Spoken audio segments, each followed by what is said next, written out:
কেশব বাবু, আপনি আজ আমার গৃহে, তো আমি ভাবতেই পারছি না। আসতেই হলো দারোগা বাবু। আপনি এই বয়সে এমন এক সিদ্ধান্ত নিলেন যে সমস্ত ব্রাহ্ম সমাজ একেবারে লজ্জিত হয়ে পড়েছে। হ্যাঁ, সে তো বুঝতেই পারলাম যখন কেউই আমার বিবাহ অনুষ্ঠানে উপস্থিত হলেন না। আমি তোমায় হাত জোড় করে বলছি, মাথাটা একটু ঠান্ডা রাখো। আমি অতি কষ্টে কেশববাবুকে এখানে নিয়ে এসেছি। আমার মনে হয় দীর্ঘদিন ধরে আমাদের মধ্যে যে অসন্তোষ জমে আছে তার একটা অবসান হওয়া দরকার এবার। সত্যি কথা বলতে, কাদম্বিনী এখন ডাক্তারিতে ভর্তি হবার দোরগোড়ায়। এই প্রথম কলকাতা মেডিকেল কলেজ একজন মহিলার জন্য তাদের দরজা খুলে দিচ্ছে। এক ইতিহাস হতে চলেছে। এমন সময় আমার মনে হয় আমাদের অর্থাৎ ব্রাহ্ম সমাজের সদস্যদের, বিশেষ করে যারা মহিলাদের এগিয়ে দিতে চায়, তাদেরকে একত্র হওয়া দরকার। তা না হলে কিন্তু এত বড় একটা পরিবর্তন সম্ভব হবে না কেশববাবু। দেখুন দুর্গাবাবু, আমার মত নেই মেয়েদের এরকম পুরুষালী পেশায় যোগ দিতে দেবার।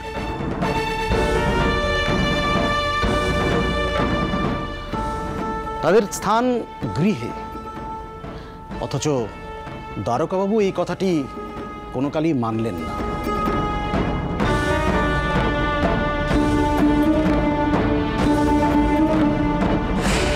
আচ্ছা দুর্গাবাবু, আপনার কি মনে হয় কাদম্বিনী সত্যিই ডাক্তার হতে পারবে? আপনিও তো মেয়েকে মাদ্রাজ মেডিকেল কলেজে ভর্তি করেছেন, তার কি কোনো অসুবিধা হচ্ছে না? মাস্টার মশাই বা বাবা মশাইয়ের মুখ রক্ষা করার জন্য জোর করে মেয়েদের এইভাবে কষ্ট দেওয়া অমানবিক নয়? শুধুমাত্র ডাক্তারি পড়াতে হবে বলে ওনার চেয়ে বয়সে 20 বছরের ছোট একটি মেয়েকে উনি স্ত্রীরূপে গ্রহণ করলেন, ওনার এতদিনের প্রতিজ্ঞা ভঙ্গ করলেন। এ কি উচিত কাজ?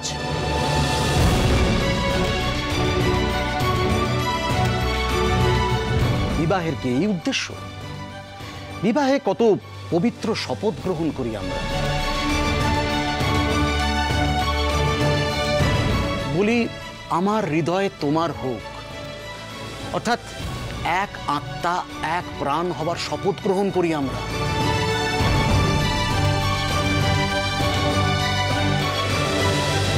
এই পবিত্র বন্ধন নিয়ে ছেলে খেলা করছেন আপনারা, ছেলে খেলা। বিবাহের পর সুন্দর সংসার গড়ে তোলা ধর্ম এবং কর্তব্য দম্পতির এখানে হচ্ছে তাই?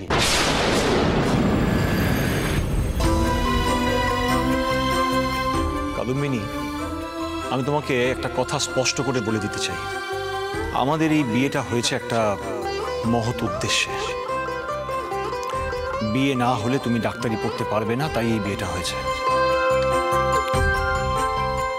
তাই তোমাকে বলছি যে অন্য কোনো দিকে মন না দিয়ে লক্ষ্যে স্থির থাকো।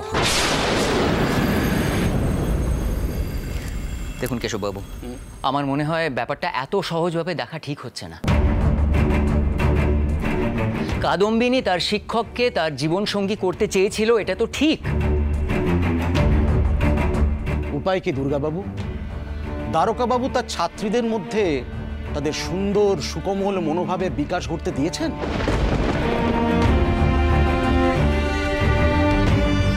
নিজের মতো করে তৈরি করেছেন ছাত্রীদের, তাদের নিজস্ব ইচ্ছা স্বাভাবিক বিকাশ ঘটতেই দেননি তিনি।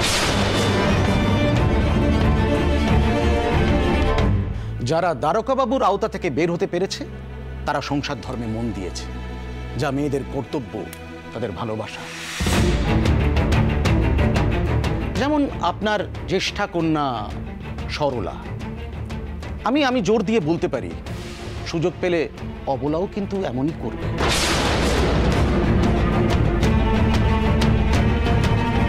আর আমি জানি না দ্বারকাবাবুর পত্নী কি করে সংসার সামলে ডাক্তারই হবেন। হয় সংসার ধর্ম অবহেলিত হবে, তা নাহলে তার ডাক্তারি পড়া হবে না। আমি কথা দিচ্ছি, আমি ভালো গৃহিণীও হব, আবার ডাক্তারও হব। এক্ষেত্রে আমি ধর্মবন্ধুদের কি হিসেবে কাদম্বিনীর ডাক্তারি পড়া সমর্থন করতে বলবো বলুন তো? কেশববাবু, এই প্রথম আপনি নিজে থেকে আমার গৃহে পায়ের ধুলো দিলেন।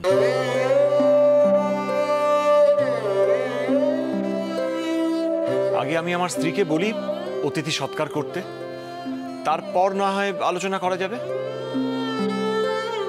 প্রয়োজনে আপনি নিজেও তাকে জিজ্ঞাসা করে নিতে পারেন যে সে ডাক্তারি পড়তে গিয়ে সংসার ধর্মে অবহেলা করবে কিনা। কাদম্বিনী, দুর্গাবাবু আর কেশববাবু এসেছেন।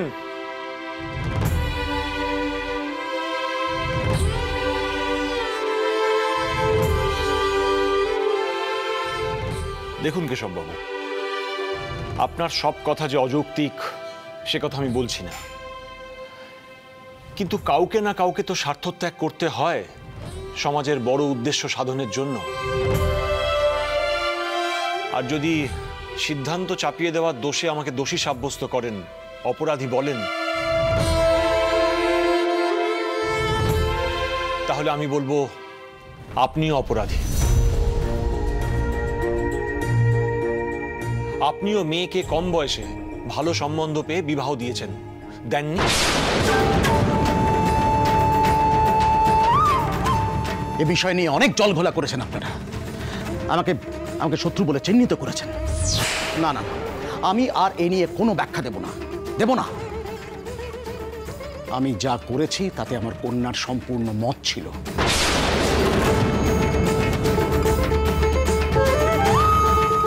আর বয়সের সামান্য এপাশ ওপাশের ওপর মনের বিকাশ নির্ভর করে।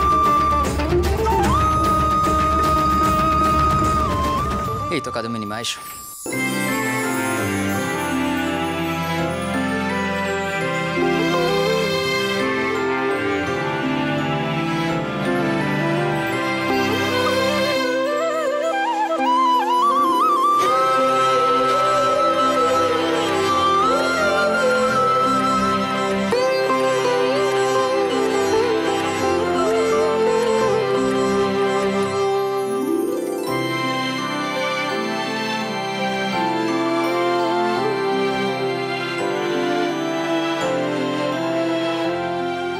থাক, ঈশ্বর তোমার মঙ্গল করুন। বসুন কেশববাবু, বসুন। এসো মা, এসো। মঙ্গল হোক। বসুন কেশববাবু, বসুন। দ্বারকা স্ত্রীর হাতের জলখাবারটা খেয়ে দেখুন।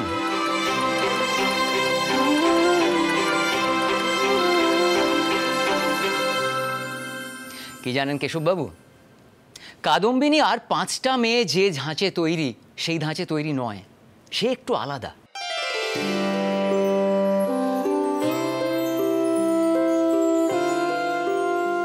আমার দৃঢ় বিশ্বাস সে যেমন সংসার ধর্ম পালন করবে তেমনি ডাক্তারি পাশ করিয়ে দেখিয়ে দেবে।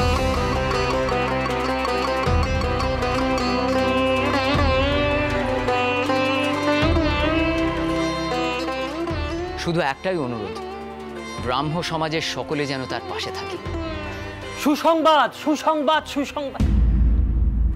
শ্রীমতী কাদম্বিনী গাঙ্গুলির জন্য কলকাতা মেডিকেল কলেজের দরজা খুলে গিয়েছে। বলো কি মনমোহন?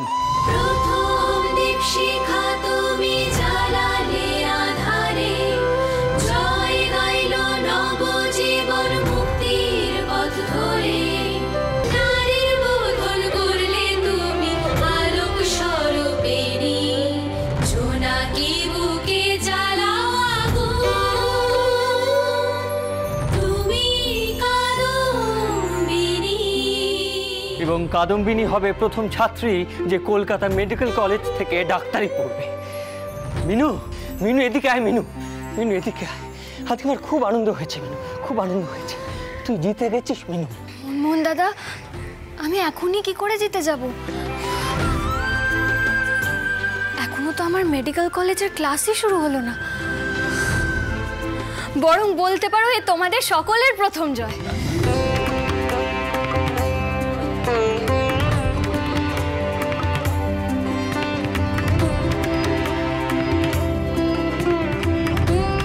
কেশববাবু, আমার একখানি অনুরোধ, আর মেয়েদেরকে ঘরে আটকে রাখবেন না।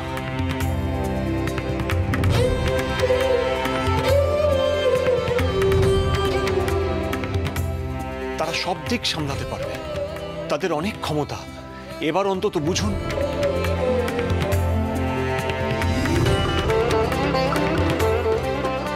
আমিও আমার ছাত্রীদের এ কথাই শিখিয়েছি। তারপর যার যেমন ক্ষমতা সে সেই রকম ভাবে এগিয়ে যাচ্ছে জীবনে।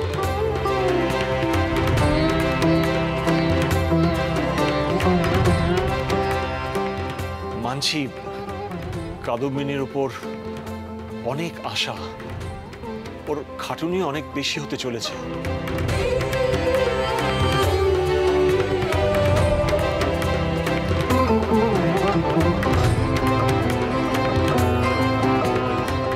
কিন্তু এই পরিশ্রমটা কাদম্বিনীকে যে করতেই হবে, 10 জন মেয়েকে উৎসাহ যোগানোর জন্য করতে হবে।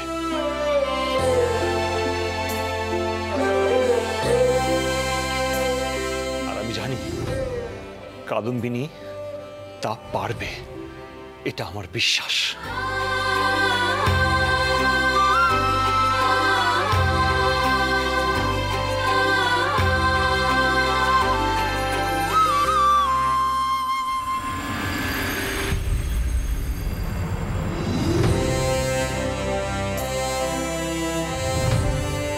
আজ থেকে তোমার জীবনের এক নতুন অধ্যায় শুরু হতে চলেছে।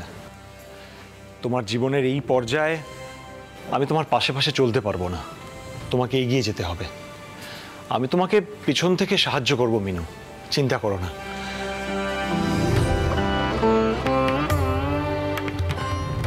কি হলো? আপনি আমাকে মিনু বলে ডাকলেন কেন?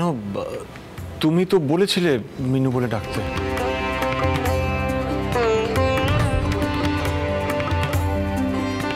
হ্যাঁ বলেছিলাম, কিন্তু তখন তো আপনি কিছু বলেননি, তাই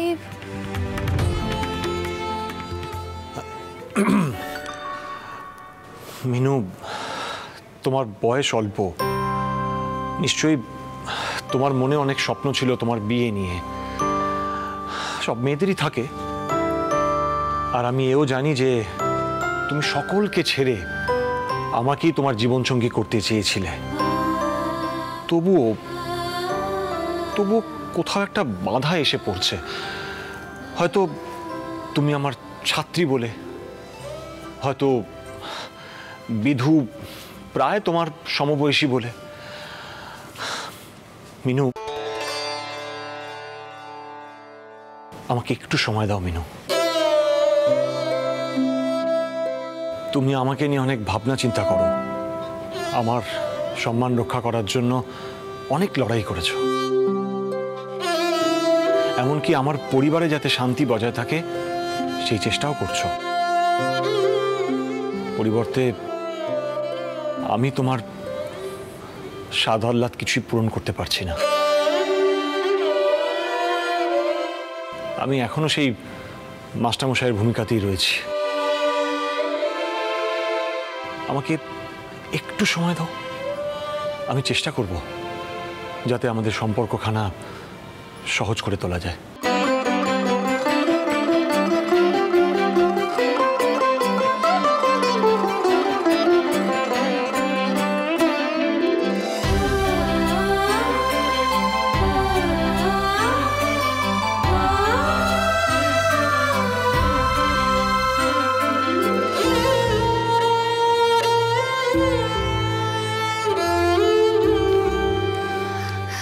আমাকে আশীর্বাদ করুন মাস্টার।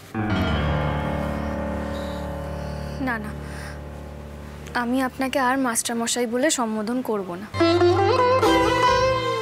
আমি যদি আপনাকে মাস্টার মশাই বলেই ডাকি, তাহলে আপনি আমাকে ছাত্রী ছাড়া আর কি বা ভাববেন? দোষ আপনার নয়, দোষ আমার। আজ এই মেডিকেল কলেজে আমার প্রথম দিন।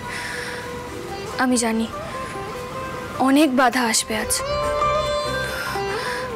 আমি আপনার দেখানো পথেই চলব। কাদম্বিনী দেবী, চলুন ক্লাসে বসবেন তো? অ্যানাটমি ক্লাস কিন্তু একই সঙ্গে হয়, আজ আমিও থাকবো। ও, আপনাকে অভিনন্দন জানাই, প্রথমবার কোনো মহিলা এই কলেজে ছাত্রী হয়ে ঢুকলো। ঘটনাচক্রের সেই রত্নকে আমি ব্যক্তিগতভাবে চিনি, জানি। এটা কি কম গর্বের কথা বলুন? সত্যি নিরঞ্জন বাবু, আপনি পারেনও বটে। দ্বারকানাথ বাবু, অনুমতি দিন, আপনার স্ত্রীকে নিয়ে ডাক্তারি দুনিয়ায় প্রবেশ করি। হ্যাঁ হ্যাঁ, অবশ্যই অবশ্যই, যাও যাও। আমি খুব নিশ্চিন্ত হলাম যে প্রথম দিন মিনু তোমাকে পাশে পেল।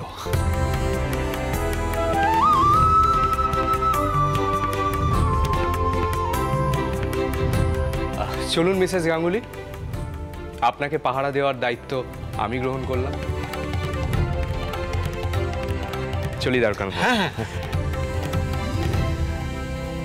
কিছু মনে করবেন না, আসলে রসিকতা করার লোভটা না সামলাতে পারলাম না। জানেন তো, দ্বারকানাথবাবু গোফের তলায় একজন নরম রসিক ব্যক্তিত্ব রয়েছে। মিনু ডাকটা কিন্তু ওনার মুখে দারুণ লাগলো শুনতে। নিরঞ্জন বাবু, এরকম করলে কিন্তু সত্যি বলবো, আপনাকে কিন্তু একেবারে সুখী গৃহিণী মনে হচ্ছে। দ্বারকানাথ বাবুর উপর হিংসেও হচ্ছে, কিন্তু উনি এমন একজন ব্যক্তিত্বের মানুষ, ওনাকে হিংসেও করা যায় না।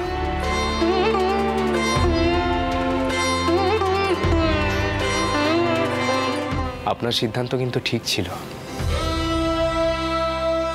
আপনার ডাক্তার হওয়ার জন্য দ্বারকানাথ বাবু যে স্বার্থত্যাগ করবেন, অন্য কেউ পারবে না। আসুন।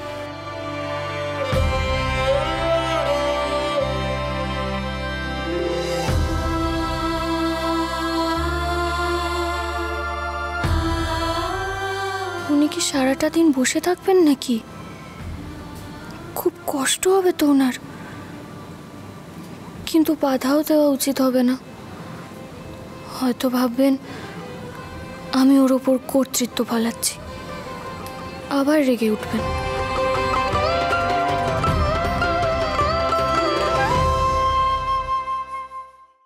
নম্বরটা একবার জিজ্ঞাসা করতে হবে। আসুন, বসুন। কাদম্বিনী গাঙ্গুলি তো? আগে নিরঞ্জন মিত্রর সঙ্গে বিয়ে ঠিক হয়েছিল না? হ্যাঁ, তাই তো জানি। নিরঞ্জন বাবু, আমি এখানে বসলে আপনার আপনি চুপচাপ বসুন, লোকে পাঁচ কথা বলবে। আপনি মাথা ঠান্ডা রাখুন, আজ তো কলেজে প্রথম দিন। বসুন।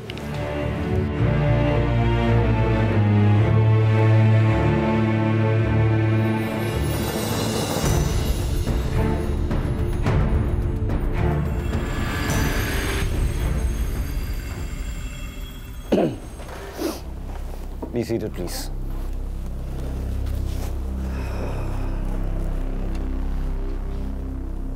So,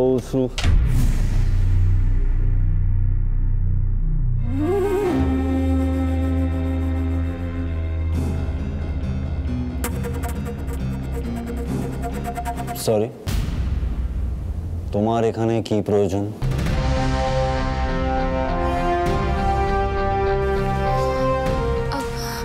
স্যার, আজ আমার এই কলেজে প্রথম দিন। কিন্তু এই ক্লাসে তো তোমার বসা চলবে না।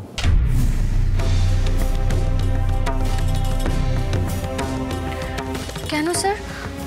আমাকে তো অফিস থেকে এই ক্লাসেই বসতে বললেন। না, সেটা সম্ভব নয়।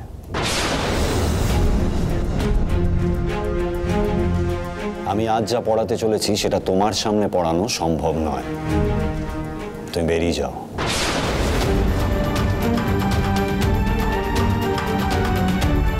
তুমি না বেরোলে আমি কিন্তু পড়ানো শুরু করব না, miss Basu. Sorry, Mrs Ganguly.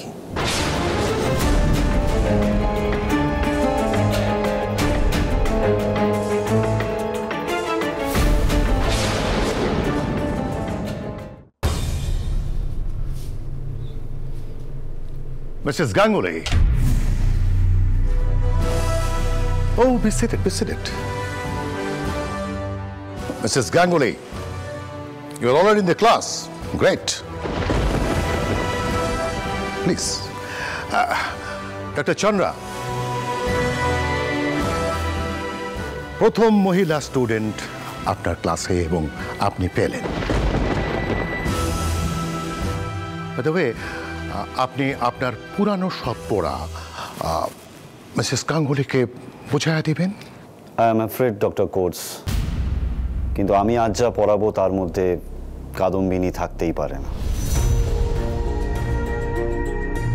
What you mean? অ্যানাটমির ক্লাস স্যার, সিনিয়র এবং জুনিয়র ছাত্ররা প্রত্যেকেই থাকবে এখানে। আর সেখানে মরা কাটার পরে শরীরের নানাবিধ অঙ্গ প্রত্যঙ্গ নিয়ে আলোচনা হবে। আর সেই আলোচনা আমি কি করে একজন মহিলার সামনে করব আমি জানি না। আমি আপনাকে এর আগেও বলেছি, কোনো মহিলা স্টুডেন্টকে পড়ানো আমার পক্ষে সম্ভব নয়।